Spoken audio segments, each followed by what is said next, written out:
I went to him with some health concerns, and I was low on energy, a little bit stressed out through work, and my twos weren't that great, and Damien obviously saw me as a naturopath and gave me some advice on my general eating habits, and I started on the cereal. And the biggest thing that I noticed was, had breakfast between 8 and 9 o'clock, so by the time I got to 10:30, 11, I had lots of energy, whereas previously I'd been eating a lot of oats-based cereals, and I was quite bloated, and it takes a lot to churn through that, so my energy was, I was feeling a bit flat, looking for a coffee or something to give me a lift. And what I noticed was that after a couple of weeks on it, my number 2 started to get really cool. And cool. What is cool? A cool stool. Cool stool. Comes out easy. Kind of feel Teflon. a lot better. Teflon. Teflon, not a lot of wipe, not a lot of pages. It's a couple of sheets and Teflon ghost poo. Just a Teflon, you crimp it off, away it goes. Yeah, well, there's probably often not a lot of need to crimp. It kind of it's out and you're done, and so you're not hanging around for a long time. Which is a good thing. That's what we call a number 4. Yeah. And so if you go to on the poo chart on the website, we talk about what the different types of poos you could be looking for would be, and the number 4 is your ideal one. That's what you want. Yeah. And so my weekly goals, I've got up there trying to achieve as many number 4s as I can. And, so far, my score sheet's been pretty good. But surely you can't do that just from from eating the cereal. It's got to be continued throughout the day.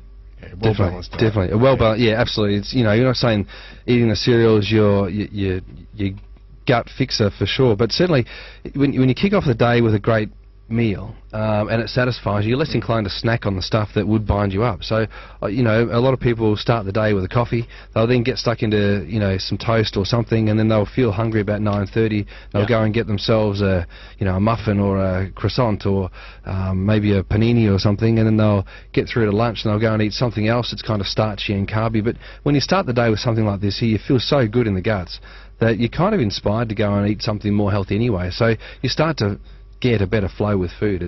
There's something I would say about it, because I have had one packet of it before. Yeah. It's very light. There's not much weight to it. Yeah. But I'm always concerned that when stuff is light and there's not much weight, I'm not going to feel full at the end of it. Yeah, well, one of the serving suggestions, or one of the ways in which we say you have it, is to have some yogurt with it, and a bit of rice milk, and some berries. And so if you mix it up, if you put it with some fruit, which is, obviously full of energy, it's living, and some good quality yogurt. There's a lot of great yogurts over here in New Zealand, awesome yogurts that are rich in acidophilus, fibres and the good bugs.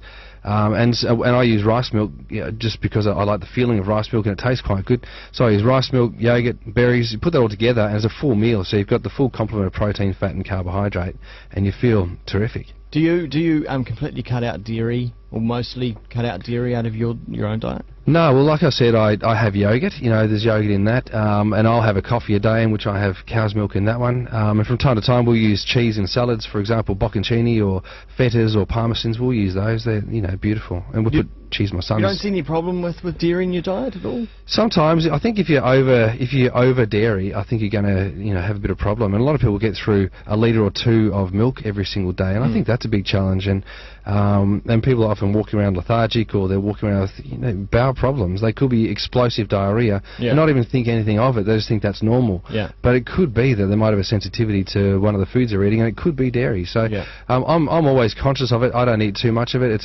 definitely a snot producer. If I have too much dairy, I've got mucus running down the back of my throat. A lot of people do, and so I don't have a lot of it. When you really sit down, because I was brought up on dairy, but one day just in the past year, I sat down and thought, well, hang on, isn't this kind of one of the weirdest and most unnatural things that we eat? Suckling on the teat of a cow. It's funny, we'll talk about that on the way in, but it is an unusual thing that we rely on another animal's product so heavily throughout our whole lifestyle, and for it to be given its own food group is, I think, quite unique. It's remarkable. Dairy. You've got to have dairy. You've got to have processed grains, and if you're lucky, have a few vegetables and fruits and salads. That's kind of how the food pyramid's put together. But I don't agree that we should have as much dairy as what's often promoted. I think we can get calcium and other nutrients from fruits and vegetables and other bits and pieces that we'd eat, but there's certainly a push on to have a lot of dairy. And so would you say that that examining the poo chart up at World's Best Cereal is a good way of getting started about thinking about your own diet and the actual effect that it has on your body. Yeah. Because I mean, you've got 7 different types of poo there. Who knew? Look, there could be more. You could have your own variation, but there's a stool. You don't want too many 7s. No, you don't want too many 7s or 1s. No. But there's a stool chart. It was a sign. 7's out of control, by the way. Out of control. That's kind of weapons of mass destruction. That's right.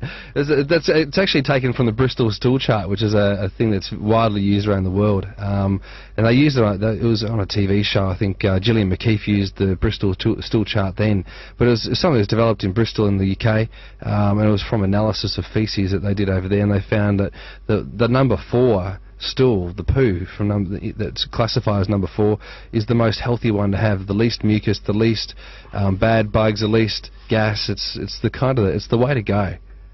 Now I'm just looking at number 4 on the chart, and it doesn't describe how it should feel. It just says that it's a winner. Well, it is a winner. And sample time, Damien? Well, no. do you want to race out, Mark?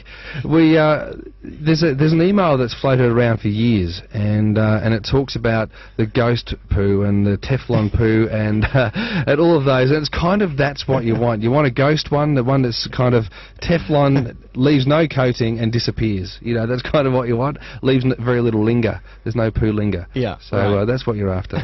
No linger. No linger for the person who's visiting after you. That's right. Or when you walk down the hallway, you don't want that linger to follow you. You know, yeah. It's kind of that's the thing. Yeah. It's particularly important. so I mean, as a business story, I mean, this sounds like a great story. You know, it's catching on. The cereal, and it's getting a bit of attention.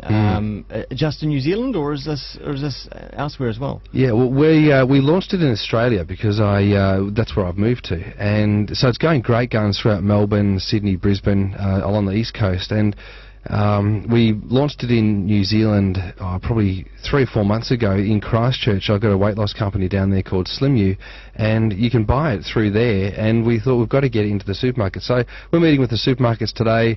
We're hoping to get it into Nosh. We're hoping to get it into other places. So, we're not in the stores yet. We're online, and you can buy it online, through Christchurch or from Melbourne. Yeah. Okay. All right. Well, thanks very much, Dr. Damien Christoph and Mark Hanna, for coming on in and telling us about WBC and for examining your own poo and letting us know what's good and what's bad. Thanks, Wammo.